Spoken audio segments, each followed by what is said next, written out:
naturaleza de vencedor. Y le voy a invitar a usted a abrir la hermosa y la inalterable palabra de Dios. En Primera de Juan, Nuevo Testamento, una epístola pequeñita. Primera de Juan, capítulo 5, versículo 4, es un solo versículo.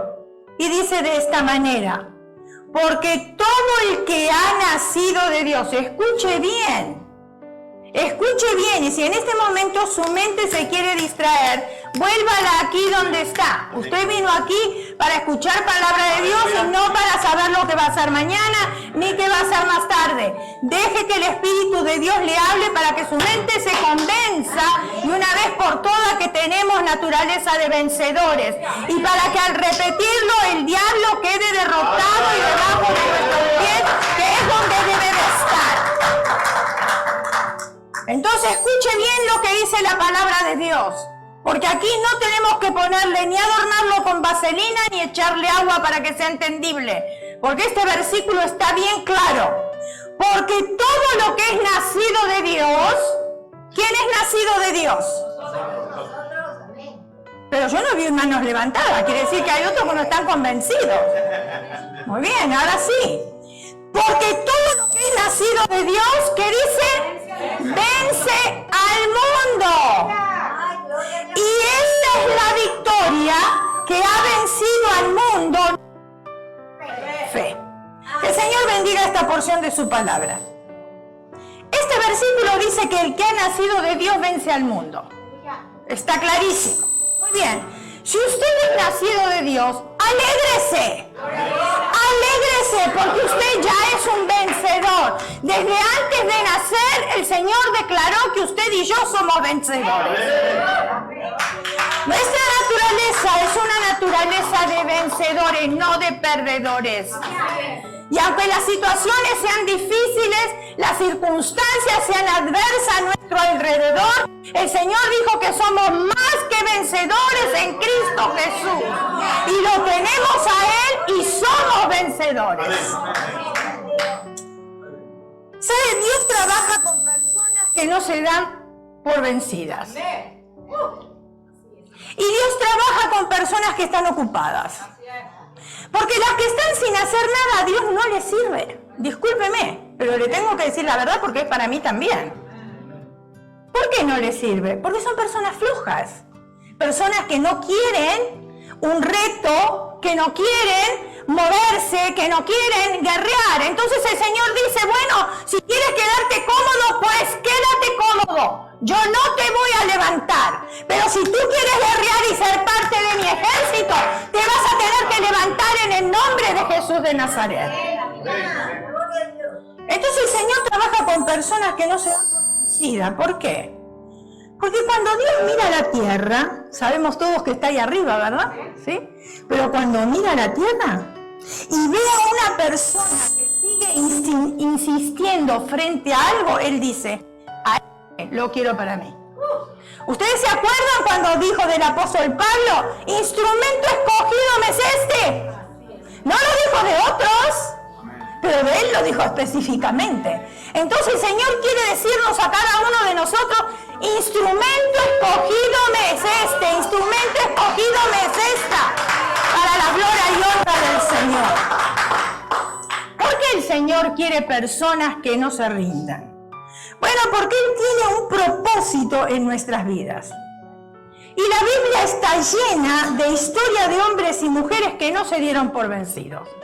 Y también de aquellos que se dieron por vencidos. Pero en esta mañana los que se dieron por vencidos los vamos a dejar de lado porque no nos sirven. Pero sí queremos imitar a aquellos que no se dieron por vencidos. Muy bien. Ellos no se dieron por vencidos. Así sueños.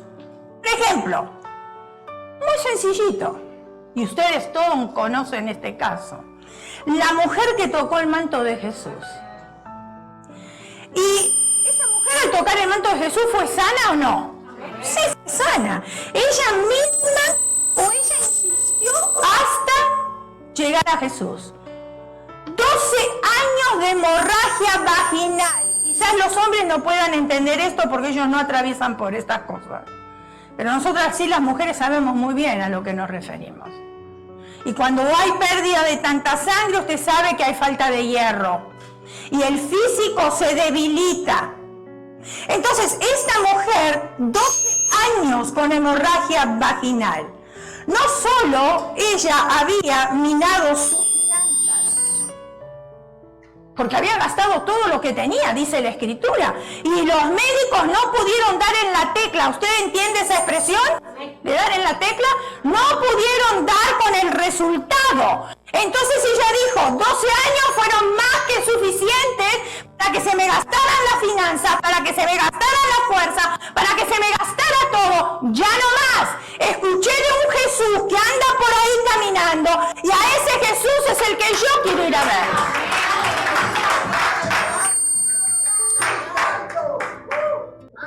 Ella desafió la multitud. ¿Saben lo que era para una mujer en ese estado en aquel entonces? No era como hoy. Era muy difícil, tenía que ser apartada. La ley demandaba muchas cosas tristes para una mujer como esa. Sin embargo, ella dijo, a mí no me interesa la multitud. No lo dijo de esa manera, yo estoy parafraseando. Yo hubiese dicho lo mismo, ¿verdad? No me interesa la multitud. Mi objetivo, mi propósito, mi anhelo que me va a hacer vencedora es tocar el manto de Jesús. Es lo único que a mí me queda. Atravesó en la multitud y ella llegó y tocó el manto de Jesús. Y como Jesús no era como aquellos que condenan, Jesús dijo, tu fe te ha salvado. Y al instante ella recibió la sanidad. Ahora Jesús tuvo un milagro para ella. Jesús tiene un milagro para ti y Jesús tiene un milagro para mí también. Otro ejemplo. La viuda y el juez injusto. ¿Se acuerdan de ese pasaje? Sí, se acuerdan, muy bien. Esa viuda, ay, mire que insistió, insistió. Fue perseverante porque ella quería justicia. Esa viuda le pidió al juez que haga justicia con su adversario. Los que conocen el relato están familiarizados. El juez no quería hacerle justicia. Pero tanto que ella insistió, entonces el juez se puso a pensar, aunque yo no temo a Dios, fíjense en ustedes, por la insistencia de una mujer.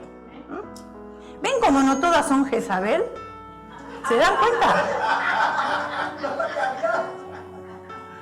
Como hay mujeres que son insistentes,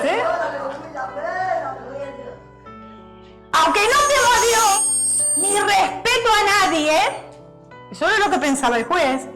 Esta viuda me molestó tanto que bueno, mejor que le haga justicia porque ya me colmó la paciencia. En otras palabras. Ahora, prestemos atención a lo que el juez injusto dijo, porque es muy importante lo que viene después. Le damos crédito a la mujer por su insistencia. Pero escuche bien porque también los inconversos saben que hay un Dios todopoderoso. Entonces ese juez, mire lo que dijo. ¿Acaso no les dará justicia a Dios a sus elegidos?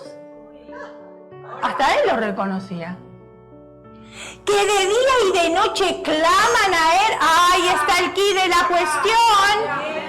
Yo insisto, pero también tengo que insistir delante del trono de la gracia. No porque Dios sea sordo, no porque se fue de vacaciones, no porque no me escuche, sino porque yo quiero ser una vencedora en Cristo Jesús. Aquella viuda por su insistencia salió vencedora. Aquí todavía sigue haciendo un poquito de ruido, no sé si cambio de micrófono mejor. Aquella mujer, aquella viuda insistió y salió vencedora. Otro ejemplo más, Zaqueo. ¿Ustedes recuerdan de Zaqueo? Bueno, ¿qué hizo Zaqueo? Dice la Biblia que se subió a un árbol. Pero usted ate hilos, no se quede con eso nada más. Empiece a analizar las cosas, el evento, el proceso. Dice, un hombre que quería ver a Jesús era Zaqueo. Y buscó la manera de poder verlo y se subió a un sicómoro. ¡Wow! Esa palabra yo no la uso todos los días. ¿Qué será eso de sicómoro? ¿Con qué se come? Decimos nosotros, ¿verdad? Dice que se subió a un sicómoro porque era pequeño de estatura. Bueno, esto captó mi atención, el sicómoro. Porque yo quería analizar por qué la palabra fue específica en sicómoro y estatura. Dos palabras que captaron mi atención, porque no nos habla ni de la estatura de la viuda, ni del juez, ni tampoco nos habla de estatura de la mujer que tocó el manto de Jesús. Pero en Zaqueo sí lo especifica, y si la Biblia lo especifica, porque algo importante tiene que decirnos. Entonces yo, para salir de mi burrología, empecé a indagar por qué el Señor deja tan clara estas dos palabras en ese versículo. Y bueno, yo quería saber el significado. Muy bien, yo le voy a decir cuál es el significado que tiene para nosotros esos versículos y por qué les resultó también a Zaqueo. Nosotros somos como pequeños Zaqueos, cada uno de nosotros. Nos miramos a nosotros mismos, pero por nuestro egoísmo no vemos casi nada cuando alzamos la vista al cielo. Solo vemos el suelo. Tenemos los ojos para arriba, pero seguimos viendo el suelo. Nos encontramos en medio del tumulto, nos encontramos en la vorágine de la supervivencia de cada día. En el camino por donde pasa Jesús hay muchos sicómoros, para que nuestra pequeñez no nos impida a nosotros vislumbrar al Señor. Y eso es lo que es la iglesia. La iglesia es un lugar donde por su altura se facilita la visión del Señor, que seguro pasa por ahí. Por eso la Escritura dice, no dejéis de congregaros como algunos tienen por mala costumbre. La mala se lo agregué yo. La estatura de Zaqueo no le permitía ver a Jesús. Pero él no se dio por vencido. Él quería descubrir algo. Él sabía que había una necesidad en él que tenía que ser suplida. Se sube al sicómoro. El sicómoro es un árbol. Y se sube ahí. Y claro, cuando el Señor le dijo, Zaqueo, bájate de ahí, a Zaqueo le sorprendió porque dijo, ¿cómo me vio que yo estaba subido? Es que antes de que te subieras, yo ya sabía quién eras. Ya lo sabía. Entonces, ¿qué hace? Zaqueo no se quiere dar por vencido, se sube y logra ser un vencedor, porque la salvación de su alma había llegado a su vida. ¿Ustedes recuerdan a Pedro que quería dejar todo porque no había pescado nada? ¡Qué frustración!, ¿no? ¡Qué frustración! Un hombre con experiencia, conocía el mar, conocía su trabajo muy bien, y ahora va y quiere pescar y no pesca absolutamente nada. ¡Qué desilusión! Jesús le dijo a Pedro, vuelve a echar las redes, ni se te ocurra darte por vencido. No se lo dijo en esas palabras, pero cuando le dijo vuelve a echar las redes, es porque el Señor le quería mostrar algo importante. En ese modo de decir del Señor a Pedro, ni se te ocurra darte por vencido, el Señor le estaba diciendo, porque yo te hice para que venzas. Para eso yo te hice. No hay manera de que pierdas porque estás hecho para la victoria y nunca te des por vencido. ¿Saben que nosotros podemos ganar muchas batallas, pero podemos perder muchas batallas, pero no hemos perdido la guerra? ¿Cuál es el problema que muchas veces nosotros nos desanimamos? ¿Cuál es el problema? ¿Por qué a veces queremos volvernos para atrás? Por ejemplo, si a mí me dieron un privilegio en la iglesia, es porque Dios me llamó para ese privilegio, ¿sí o no? Sí. Me llama para ese privilegio, pero claro, como todo privilegio en la iglesia, hermanos, hay muchas dificultades. No es fácil. Ustedes ven las cosas de ahí sentaditos, ustedes las tienen que ver de aquí. Se ve bajo otro punto de vista. Se experimenta otro punto de vista totalmente diferente. Pero qué fácil que es decir, bueno, esto ya no funciona, que lo haga otro y yo tiro la toalla. ¿Conocen esa expresión? Tiro la toalla y entonces que otro se encargue. No funciona así.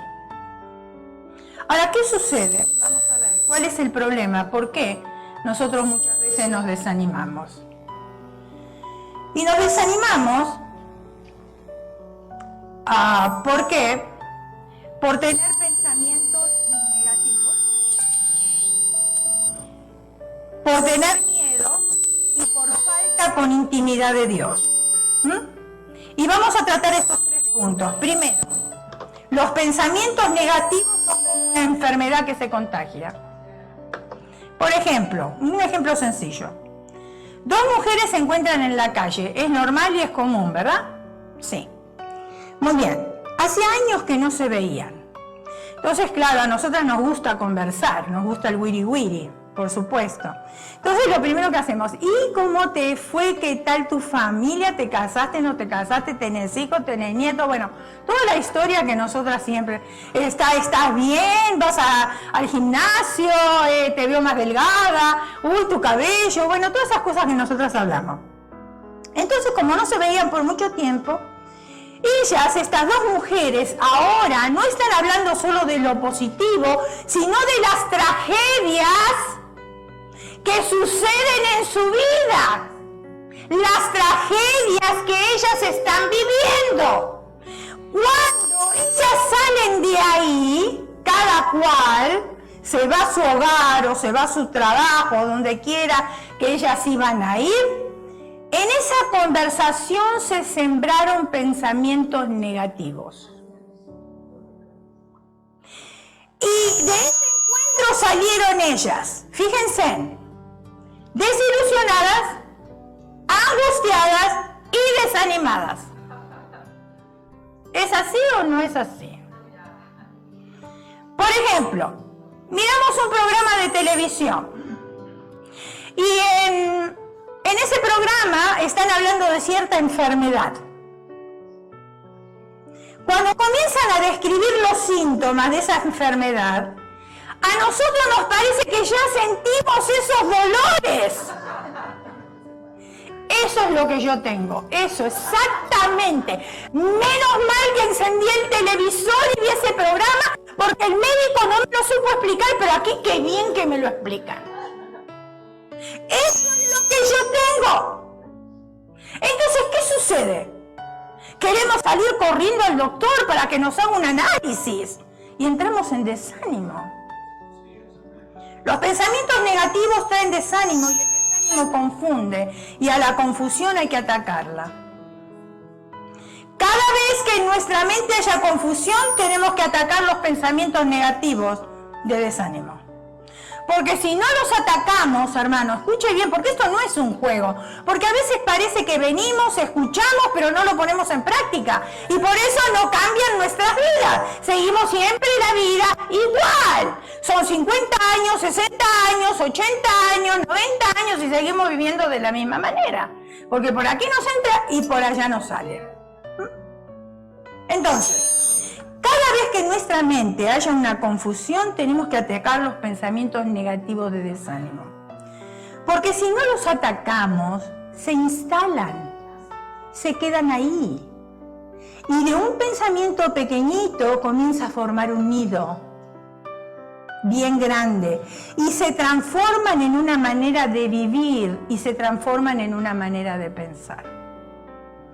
Por eso la palabra de Dios dice, en todo debemos pensar, en todo lo que es puro, en lo que es honesto, en lo que es amable. En todas esas cosas necesitamos pensar. Ahora, los pensamientos negativos hay que atacarlos. ¿Por qué? Segundo punto. El miedo, a ver si entra ahí. El miedo es un espíritu que se apodera de una persona. hace que nosotros no ejerzamos la fe. Y la fe es el ingrediente esencial para agradar a Dios. Es que es falto de fe, no puede agradar a Dios. Por eso, cuanto más difícil y más temor nos dé hacer algo, más ánimos tenemos nosotros que soltar. El versículo del principio que el Señor me dio: todo lo puedo en Cristo quien me fortalece. La palabra todo lo explica. ¿Qué es todo? Difícil de explicar, no es algunas cosas, no son 2, 3, sino todas las cosas yo las puedo en Cristo, quien a mí me fortalece. Cada vez que tengamos que enfrentar una situación que nos produce miedo, más ánimo y más aliento tenemos que darnos a nosotros mismos. Porque el miedo quiere traernos derrota, es un espíritu el miedo. Y muchas veces decimos, bueno, pero si nosotros somos cristianos, ¿cómo puede ser que el enemigo nos siga atacando? Sí, justamente a nosotros nos va a atacar. Justamente a nosotros. Y no quiere decir que estemos endemoniados, cuidado, yo no estoy hablando de eso. Pero son espíritus, anzuelos que vienen y se alojan. Son dardos que el enemigo nos va tirando. Y que si nosotros los aceptamos, ahí se quedan con nosotros. Ahí conviven con nosotros. Desayunan, almuerzan, cenan y hasta se acuestan con nosotros también. No pierden tiempo. No pierden tiempo. ¿Recuerdan ustedes el encuentro de David con Goliat? El gigante enfrenta a David. Claro, me imagino, alto, lo vio a David chiquitito, lo habrá visto como una hormiga, me imagino, comparado a él, porque él era un gigante, ¿no? Entonces se sintió que era fuerza. Aparte era filisteo. Ustedes saben que los filisteos hacían unas armas tremendas, ellos eran tremendos para eso. Entonces dijo, yo a este, pero me lo como pan comido, ¿no? Fácil. Entonces le dice a David palabras para desanimarlo y que él se retroceda. Le dijo esto: te voy a matar como un perro y las aves comerán tu carne. ¡Wow! Que una persona le diga eso, ¿usted se va a poner a danzar y a bailar? Usted quiere salir corriendo del lado de esa persona. ¿Por qué? Porque lo va a hacer como puré. Eso es lo primero que uno piensa. Hay palabras que nos dicen que están cargadas de espíritu de miedo. Muchas personas.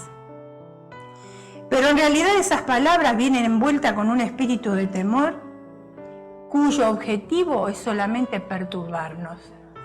Y en ese momento, cuando nos sentimos con temor, hasta nos olvidamos de las promesas de Dios. Porque el temor invade tanto nuestras vidas que ahora las promesas de Dios parece que son así de chiquitas y el temor es así de grandote. Teníamos una buena actitud, pero una palabra de miedo nos quitó el ánimo. Pero David, el pequeñito, el que se lo iban a comer las aves de los cielos, según el gigante, cuando escuchó lo que Goliat le dijo, rechazó la palabra. Fíjense en ustedes, cuando usted a una persona le habla y le quiere infundir miedo, usted, mire, en voz baja, no hace falta que usted lo diga, que lo grite, pero en voz baja usted diga, en el nombre de Jesús de Nazaret, renuncio a tus palabras. Renuncio a tus palabras, porque hay promesas que yo tengo en la palabra de Dios que son para mí. Entonces David rechaza las palabras y a través de una guerra de palabras le dijo, mira, me vas a matar como un perro y las aves van a comer mi carne. Pero yo, ¿sabe? Te voy a decir algo y que te quede bien clarito. Lo estoy parafraseando, no lo va a encontrar en la Biblia. No estoy hablando herejías, ¿ok? Es para que lo entienda. Para que te quede bien clarito. Yo no vengo en mi nombre. Aleluya. Y ¿con una qué? Con una onda, no la motoneta, la onda, ¿verdad? La onda. Le decía esas palabras, yo no vengo en mi nombre. pero vengo en el nombre de Jehová de los ejércitos. Cuando terminó ejército, largó la piedra y la piedra le cayó al gigante aquí. ¿Usted no cree que la mano de Dios tomó esa piedra y la dirigió directamente donde tenía que dirigirla? ¿Por qué? Porque había escogido a David, tenía un propósito y aquel gigante no le iba a infundir temor, sino que aquel pequeño, aquel que no tenía experiencia, tenía que ser un vencedor. Porque Dios tenía propósitos en la vida de él. Él iba a ser el rey de Israel. Aprendamos a guerrear con nuestros miedos. Hay que aprender a guerrear frente a las palabras de desánimo y de temor que los demás pronuncian. Algunas personas dicen esto, fíjense, trabajan en la misma compañía y se le acerca un compañero y dice, mira, yo no sé, no sé, porque empiezan así, tan dulce, tan suave. Es como el enemigo siempre va a traer una palabra para que la creamos, no va a venir directamente con mentiras. Entonces este buen intencionado amigo, compañero de trabajo le dice, mira, yo no sé, en la empresa echaron a todos, pero yo te digo que te vayas preparando, bien intencionado, ¿no? Yo te digo que te vayas preparando para que no te caiga como un balde de agua fría.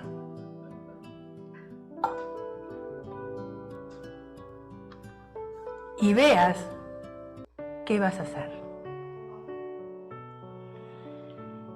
Secreto espiritual. Nunca confesemos nuestros miedos. Nunca. Porque una vez que nosotros hablamos, el enemigo enseguida lo toma. Y comienza a trabajar en esa área, por nuestra propia confesión. Todos tenemos miedo, ¿o no? Hay miedos que fueron puestos por Dios. Yo no estoy hablando de esos. Por ejemplo, yo no voy a cruzar la calle si viene un automóvil. Tengo que esperar que el semáforo se ponga en verde, ¿no? Eso es un miedo de sobrevivencia que Dios puso en nosotros. Yo no me voy a tirar en una piscina si no sé nadar. Es otro miedo que el Señor colocó en nosotros para sobrevivir, para que podamos aprender. Yo no estoy hablando de esos miedos. Yo estoy hablando de otro tipo de miedos. Miedos que nunca confesamos, pero cuando lo hacemos, le damos material al diablo para que trabaje en eso. Tengo miedo que mi matrimonio no dure. Tengo miedo que mis hijos anden en droga. Tengo miedo que mis hijos tengan accidente. Tengo miedo de que mis hijos sean alcohólicos. Tengo miedo de la novia o el novio que va a tener mi hijo. Tengo miedo de esto, tengo miedo de aquello. Tengo miedo.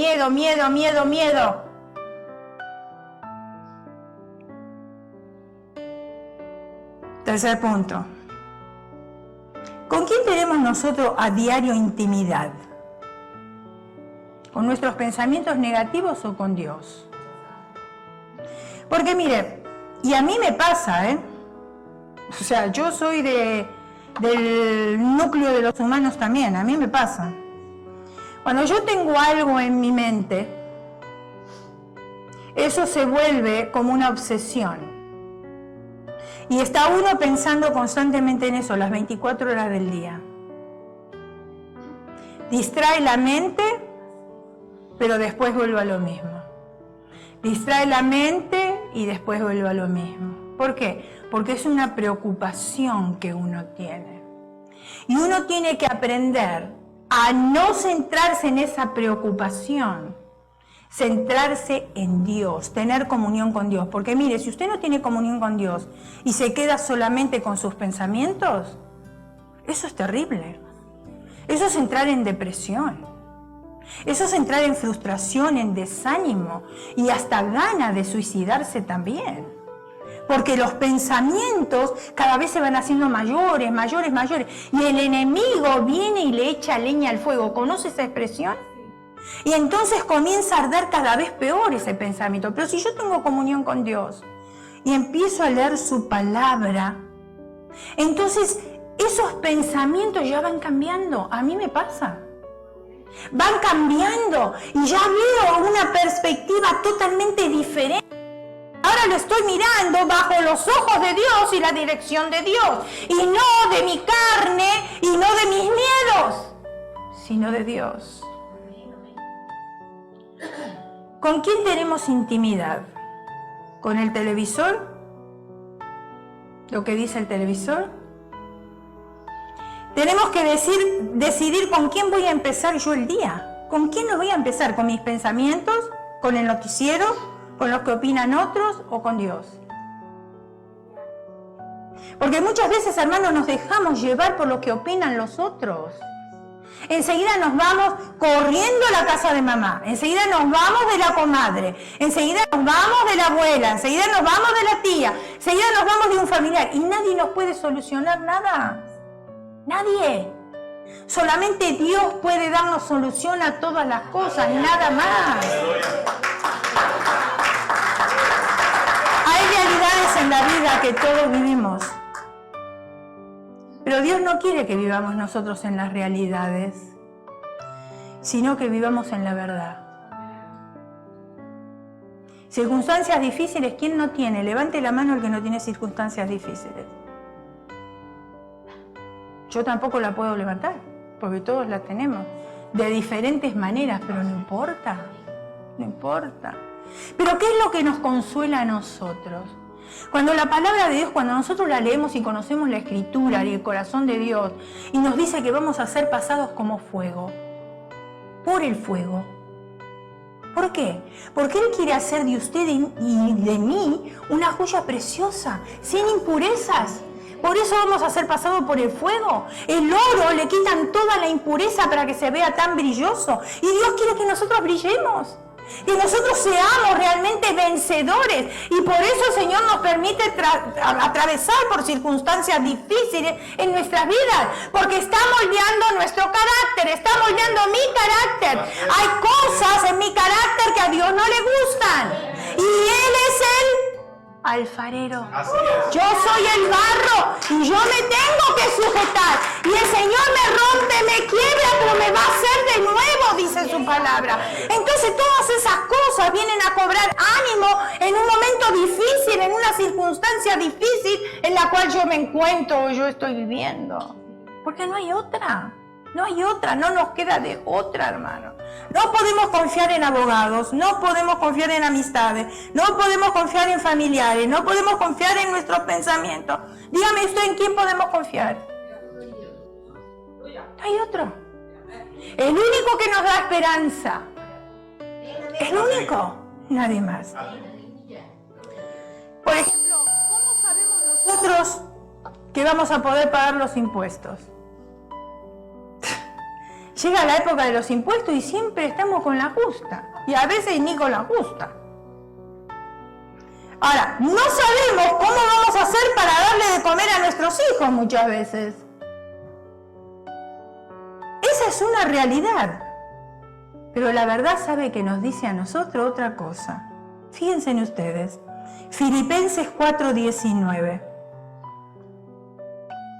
Filipenses 4:19. Dios suplirá todas tus necesidades de acuerdo a tus riquezas en gloria en Cristo Jesús. No es esa la cita. ¿Vamos a vivir entonces en la realidad o vamos a vivir en la verdad? Porque la verdad es que Dios suplirá todas las cosas. Y déjeme decirle algo. A veces nosotros nos comportamos con Dios como niños caprichosos. Nosotros queremos más de lo que necesitamos, porque Dios sí nos prometió que abrigo, techo, comida y ropa no nos va a faltar. Y gracias a Dios que tenemos todas esas cosas. Somos más que vencedores en Cristo Jesús. Somos más que privilegiados, somos más que bendecidos por tener esas cosas elementales. Pero a veces nosotros queremos un poquito más que todo eso, ¿no? O a veces más que más. ¿A quién le vamos a creer? ¿A nuestra realidad o le vamos a creer a la verdad? Porque la realidad a mí me muestra otra cosa, que no tengo solución, que no hay escapatoria, que no va a llegar el fin de esto. Y el Señor dice, No os ha sobrevenido ninguna tentación que no sea humana, o situación difícil que no sea humana, pero fiel es Dios que juntamente con esa prueba nos dará la salida para que nosotros podamos soportar. Pero claro, cuando nosotros vivimos una situación difícil, una semana, hermanos, se hacen años. ¡Años! Y por eso nos parece que nunca se va a terminar ese problema. Ahora yo quiero aclarar algo, mis hermanos. Yo no estoy diciendo que nosotros dejemos de trabajar, no estoy hablando de eso. Porque las cosas nos van a caer del cielo. De acuerdo al versículo que leímos, que Dios suplirá todas las cosas. No estoy diciendo eso. Porque trabajar tenemos que trabajar mientras estemos en esta vida. No seamos como los tesalonicenses, que cuando escucharon que venía el Señor y todos dejaron de trabajar para esperar la venida del Señor. Imagínense en ustedes. Aquí en esta tierra tenemos responsabilidades, necesitamos nosotros trabajar. Lo que estoy diciendo es que debemos dirigir nuestros pensamientos hacia lo que nos alienta y no hacia nuestros temores o desánimos. ¿En qué vamos a pensar? ¿En qué vamos a poner nuestra mente cada mañana? ¿Saben que el estar ocioso es un mal compañero? Porque el ocio nos hace pensar cosas que realmente no tenemos que pensar. Esto es lo que nos aconseja a nosotros la palabra de Dios. Y ahora 6 Filipenses 4:8. Filipenses 4:8 dice: por los demás, hermanos, todo lo que es verdadero, todo lo honesto, todo lo justo, todo lo puro, ahí está. Todo lo puro, todo lo amable, todo lo que es de buen nombre. Si hay virtud alguna, si algo digno de alabanza, en esto pensad. Ahí no dice no piensen en la circunstancia, piensen en el desánimo, piensen en la amargura, piensen en la tristeza. Yo no encuentro que dice eso. Dice en todo lo honesto, todo lo justo, todo lo verdadero, todo lo amable, todo lo de buen nombre. En esto pensad. Entonces yo tengo que hacerme un autoanálisis. Y miren cuál es el autoanálisis que tengo que hacerme. ¿Esto que estoy pensando es bueno? Porque si no es bueno, entonces lo tengo que desechar. ¿Esto que estoy pensando? Si no hay virtud, entonces lo tengo que desechar. ¿Estos pensamientos son puros? Si no son puros, afuera. ¿Lo que estoy pensando es justo? Bueno, quizás sea justo para mí, pero no justo con la palabra de Dios. Entonces, afuera. ¿Lo que estoy pensando me hace bien? Si no me hace bien, ¿para qué lo sigo pensando? A veces parecemos masoquistas, nos gusta rasgarnos. Cambiemos la mente, pensemos en otra cosa. Tenemos que entrenar nuestra mente, está mal entrenada.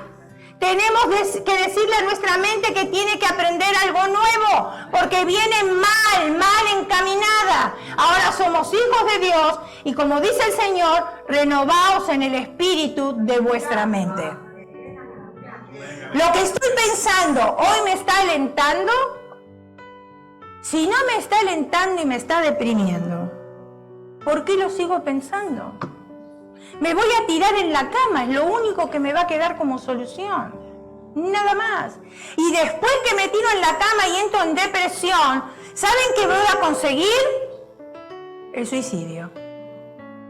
Entonces, ¿para qué lo pienso? Vuelvo otra vez. Y esto es lo mismo, hermano, cuando hacemos compra, es más o menos igual. A veces compramos nosotros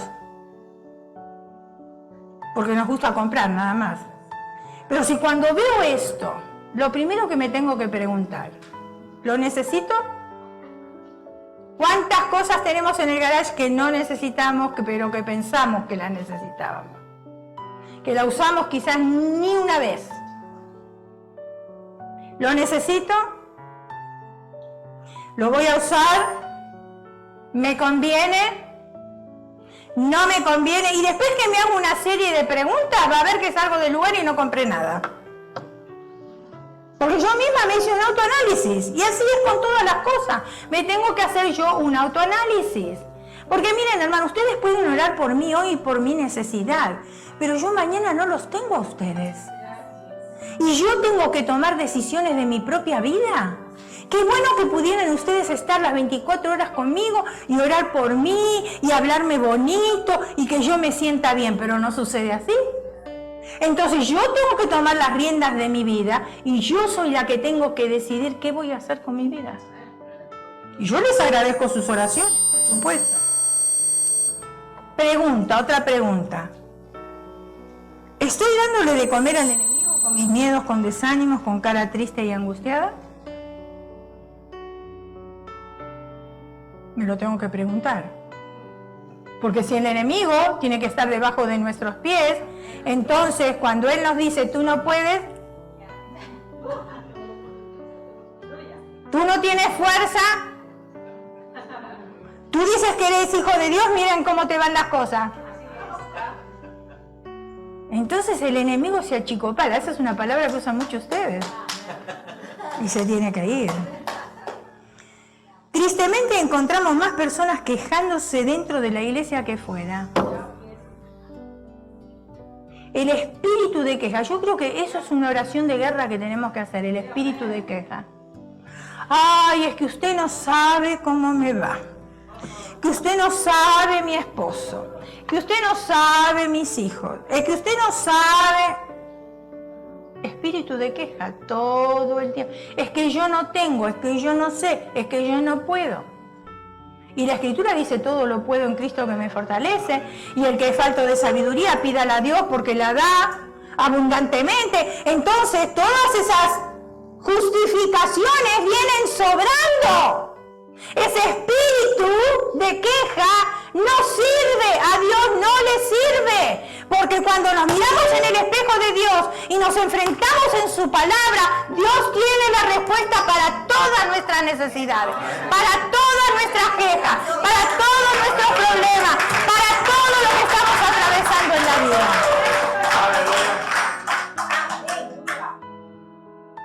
Una de las cosas que tenemos que pensar también, ¿es digno de alabanza lo que estoy pensando?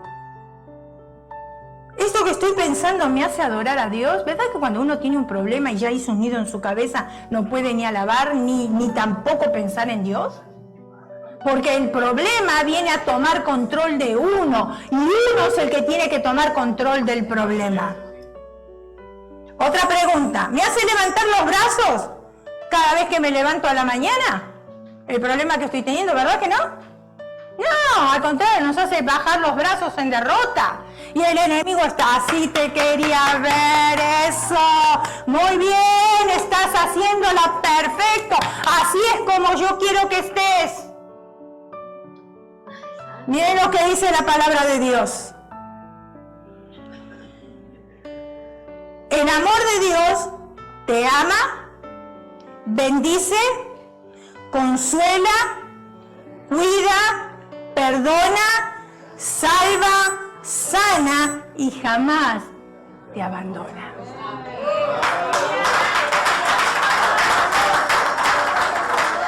Yo te puedo abandonar, hermano, hermana. Yo sí te puedo abandonar a ti. No confíes en mí porque te puedo abandonar.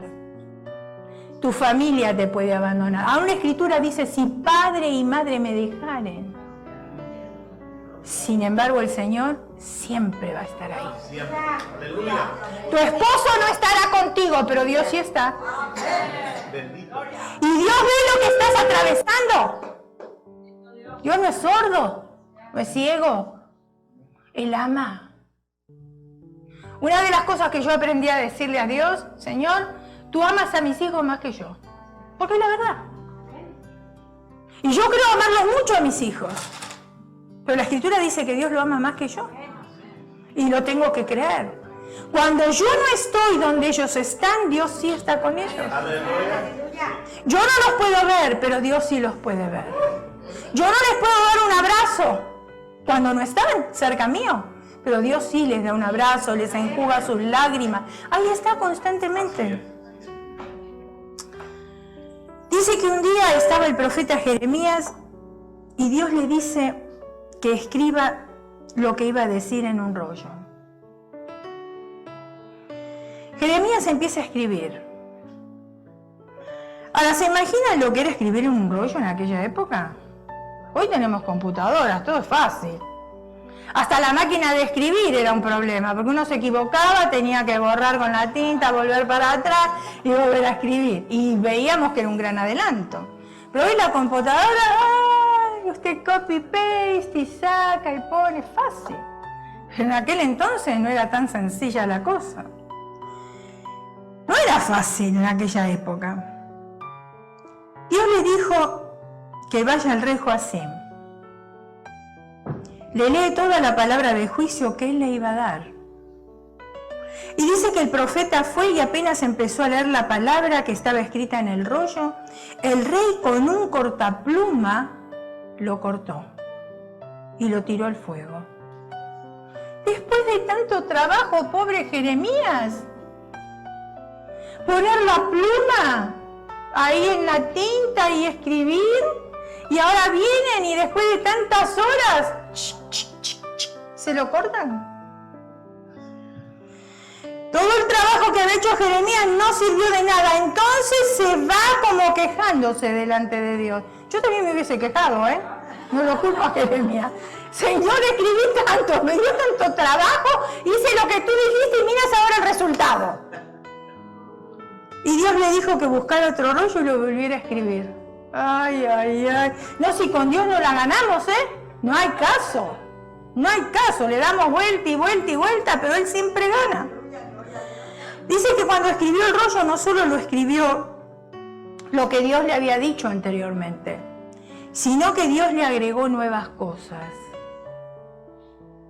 ¿Será por eso que entonces Dios permitió que Joacim le cortara el rollo? Pregunta. Hágase su propia respuesta. Cuando estamos dispuestos a decir, no importa esto que me pasó, no importa el desánimo que tengo, no importa esto que me ocurrió, voy a seguir adelante. Dios va a agregar más cosas nuevas a nuestra vida de las que nosotros teníamos antes. ¿Usted se acuerda de Job? Job había perdido todo. Había perdido su fortuna, su esposa, sus hijos, todo. Y no solamente que perdió todo, había quedado con una enfermedad espantosa, que se la conocía en el Medio Oriente como elefantitis. Se rugosa la piel igual que el elefante. Por eso dice que tenía que agarrar un pedazo de maceta, de esa maceta de clay, para poderse rascar, porque era horrible. Y encima tiene unos amigos formidables que lo ayudaron a levantarse el pobrecito. ¿Quién quiere amigos? Si ya con eso es más que enemigos, suficiente.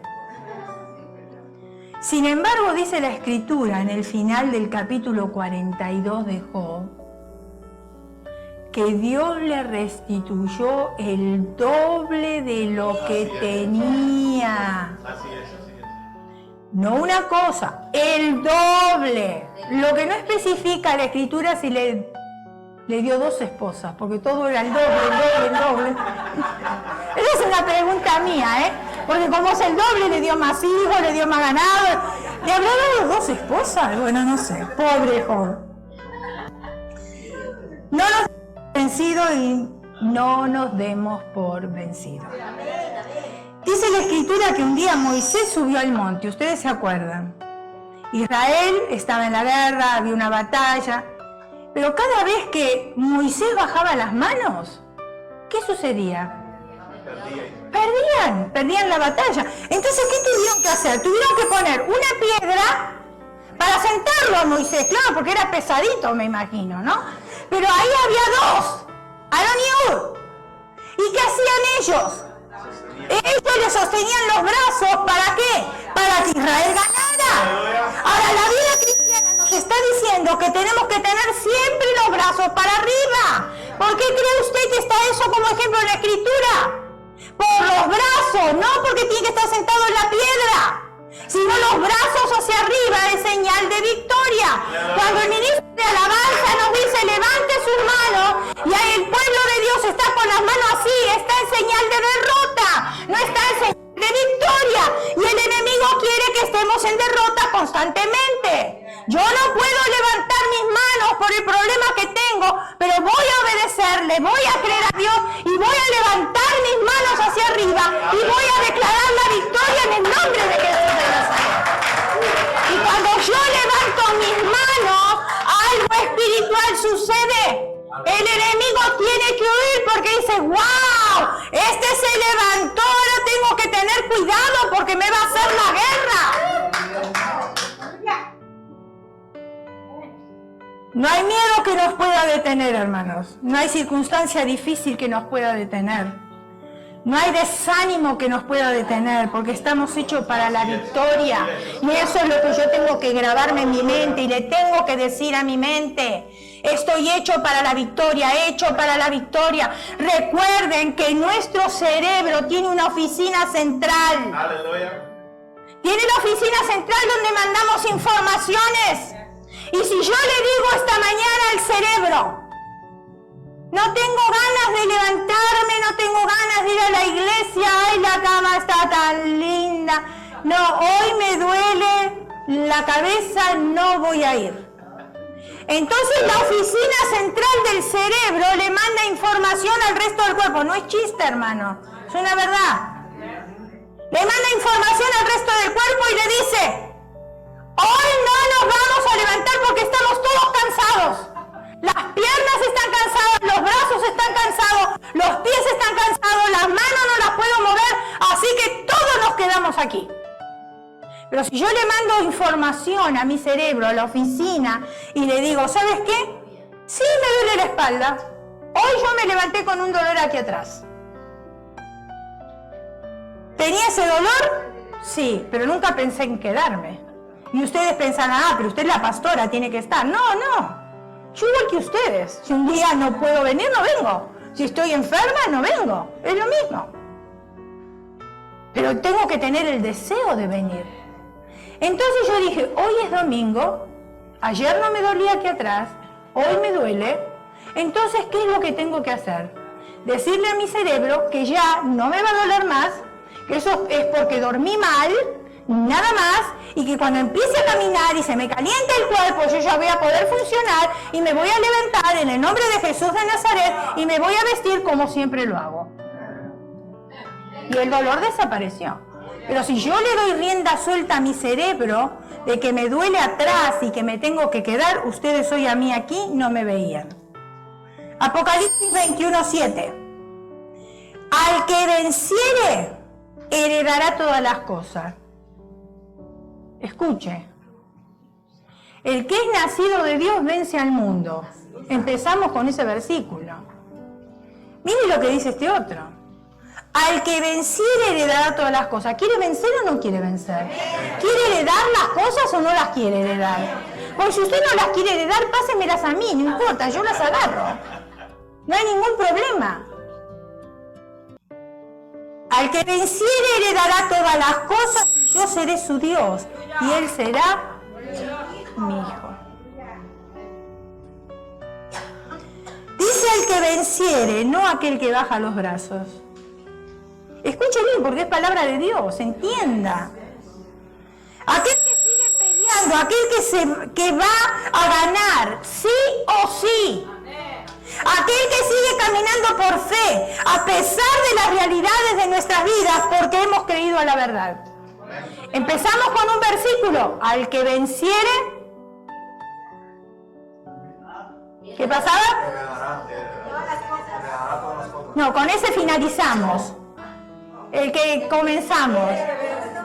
El que es hijo de Dios vence al mundo. Con ese empezamos. Y finalizamos con el otro. Al que venciere heredará todas las cosas. ¿Quiere más ánimo y versículos que esto, mi hermano? ¿Quiere más que esto? ¿Quiere más versículos bíblicos?